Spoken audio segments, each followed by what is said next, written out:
Good day guys, welcome to another video on our channel, and today we'll be discussing briefly about the Nigerian Civil War.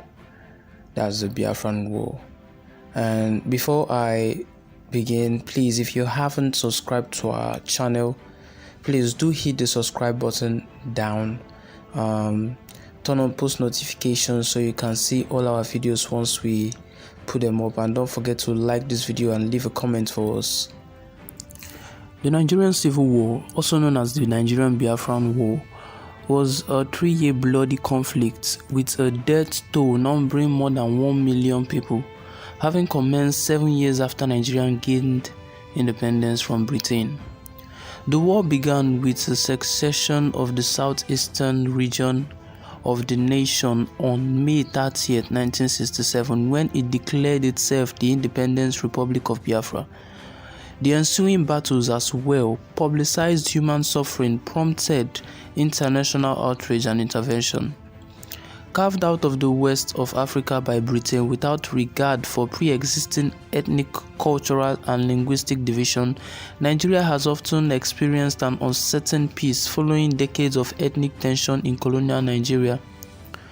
Political instability reached a critical mass among independent Nigeria's 3 dominant ethnic groups: the Hausa, Fulani in the north, Yoruba in the southwest, and the Igbo in the southeast. On January 15, 1966, the Igbo launched a coup d'etat under the command of Major General Johnson Thomas Umunnakwe Aguiyi-Ironsi, in an attempt to save the country from what the Igbo leaders feared would be political disintegration. Shortly after the successful coup, widespread suspicion of Igbo domination was aroused in the north among the Hausa Fulani Muslims, many of whom opposed independence from Britain. Similar suspicions of the Igbo junta grew in the Yoruba West, prompting a joint Yoruba and Hausa Fulani counter-coup against the Igbo 6 months later. Counter-coup leader General Yakubu Gowon took punitive measures against the Igbo. Further anger over the murder of the prominent Hausa politicians led to the massacre of scattered Igbo populations in the northern Hausa Fulani regions. The persecution triggered a move by Igbo separatists to form their own nation of Biafra the following year. Less than 2 months after Biafra declared its independence, diplomatic efforts to resolve the crisis fell apart. On July 6, 1967, the federal government in Lagos launched a full-scale invasion into Biafra, expecting a quick victory. The Nigerian army surrounded and buffeted Biafra with aerial and artillery bombardments that led to large-scale losses among Biafran civilians.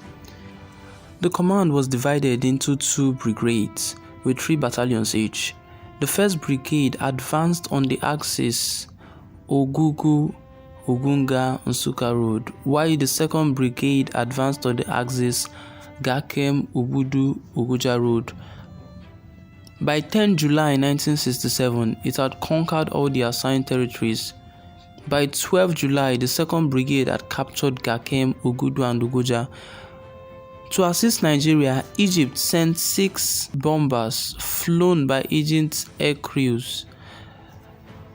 The habit of the Egyptians to bomb Red Cross hospitals together with schools and marketplaces did much to earn Biafran international sympathy.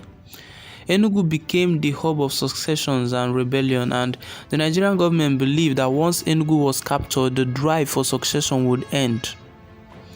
The plans to conquer Enugu began on 12 September 1967, and by 4 October 1967, the Nigerian army had captured Enugu.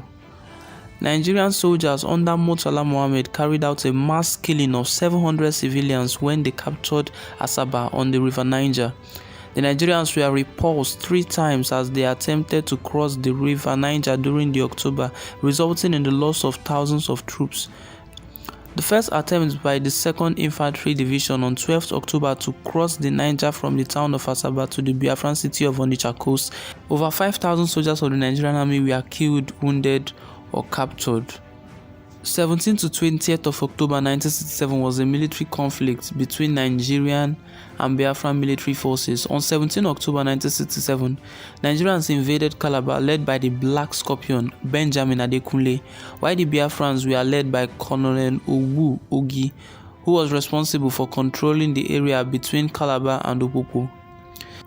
And Lin Garrison, a foreign mercenary.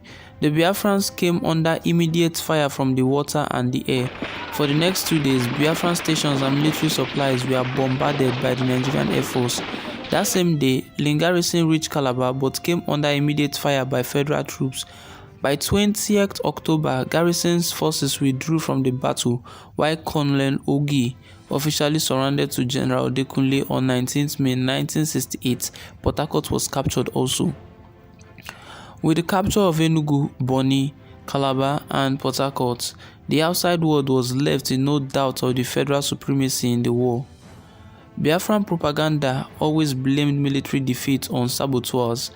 Within the rank of the Biafran officer and both officers on the other ranks were encouraged to denounce suspected saboteurs. Throughout the war, Biafran officers were far more likely to be executed by their own side than the Federal Army, as Ojukwu conducted purges and had officers who were merely accused of being saboteurs taken out and shot. Ojukwu did not trust the majority of the former Federal Igbo officers who had railed to Biafra and saw them as potential rivals, thus leading to murderous purges that led to most of them being executed. Furthermore, Ojukwu needed scapegoats for Biafra's defeat, and death was the usual punishment for a Biafran officer who lost the battle.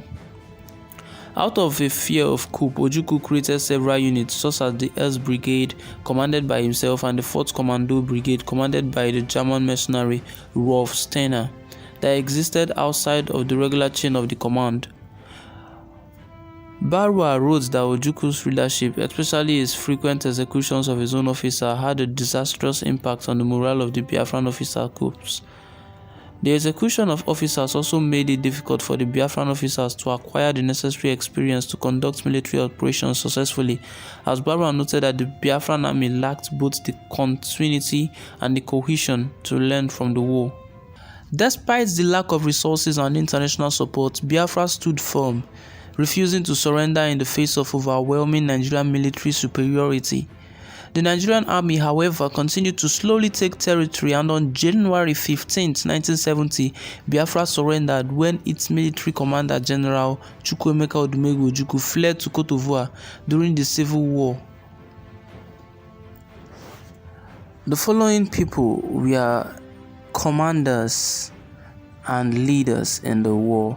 On the side of the Nigerian military, Hassan Katsina, Mohammed Shua, Benjamin Adekunle, Theophilus Danjuma, Shehu Musa Yaradua, Yakubu Gowon, Murtala Mohammed, Olusegun Obasanjo, Muhammadu Buhari, Ibrahim Babangida, and Sani Abacha.